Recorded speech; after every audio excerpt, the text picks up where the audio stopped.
Welcome to The Explainer. You know all those tools you use for business growth? Well, today we're going to talk about how they can actually become your most powerful defense against risk. Okay, so let's get right into it. We usually think of business intelligence, BI, as this engine for creating value, right? Boosting performance, finding new opportunities, all that good stuff. But what if its most critical role is actually protecting value? That's what this is all about. You see the scales here. On one side, you've got your offense, value creation, but on the other, you have defense, detecting risks, giving you those early warnings, and basically protecting your decisions. The big takeaway here is that BI isn't just a performance engine, it's a critical defensive architecture. So to really get that, we've got to be clear on what we mean by risk. And honestly, it's pretty simple. It's just uncertainty with a potential negative impact. And I love this visual because it shows exactly how BI tools act like this giant filter. You've got all this messy stuff coming in, financial risks, operational headaches, you name it, and these tools funnel all that chaos into something you can actually manage. Look, the goal isn't to get rid of risk completely. That's impossible. It's all about reducing the uncertainty around it. Okay, so we're talking about a new defense against risk. This isn't just a small tweak. This reframing from offense to defense is so crucial because the whole world of risk management is changing and fast.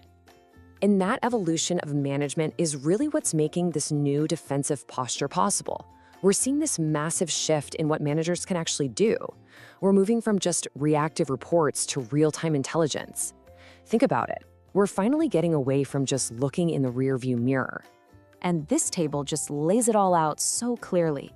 The old way, you'd get these periodic reports, the feedback loop was super slow, and you were always reacting to stuff that already happened. The new intelligent approach is totally different. It's continuous, it's real-time.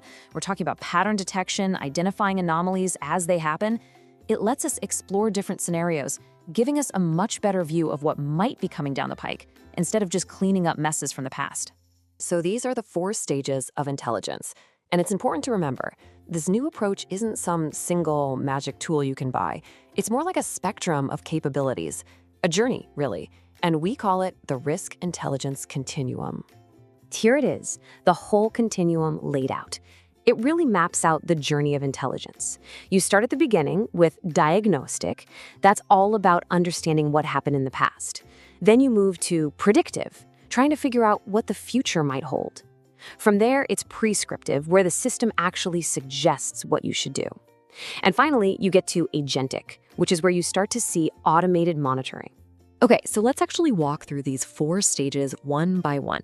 We'll start right at the beginning with the foundation. So imagine a risk signal pops up on your dashboard. What's the first thing you do? The key is you don't panic. You start with diagnosis. You have to ask why. Why did this happen? And this fishbone diagram is a perfect way to visualize that. It's all about tracing that signal back to find its root causes. Good risk management always starts with diagnosis, not with some knee-jerk reaction. All right, next up is predictive intelligence. This is where we use all that historical data to try and map out possible futures. It's fantastic for early warning systems, for extrapolating trends, for estimating different risk scenarios. But, and this is a huge but, you have to remember the warning sign here. These are conditional predictions. They're based on past assumptions. They're giving you a glimpse of what could happen, not a crystal ball guarantee of what will happen. Now we get to prescriptive systems, and this is where things get really interesting. These systems don't just predict, they actually suggest actions. They'll recommend mitigation strategies or how to allocate resources. But this is the moment where the human manager becomes absolutely 100% critical.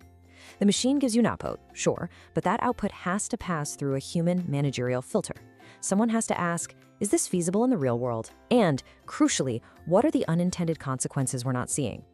And that leads us to the final and by far the most powerful stage, agentic systems. This is what we mean by the double-edged sword of automation. Because with this level of capability, you also get a whole new level of systemic risk. It's powerful, but you've got to be careful. I mean, just look at the 2 sides of this coin. On the one hand, the capabilities are incredible. You can have systems that monitor tons of risk indicators on their own, scan the news continuously, and generate alerts 24/7. It's amazing. But on the other hand, the systemic risks are just as huge. You can easily over-automate critical processes. You can get this false sense of confidence that the machine actually gets it, and then when a system fails, well, who's accountable? that line gets really, really blurry. And the reason for that danger is something called the amplification effect. You have to understand, these intelligent tools don't just use data, they amplify it. So if you feed them fragmented, inaccurate, or just plain bad data, you don't just get a bad output. No, you get an amplified organizational risk.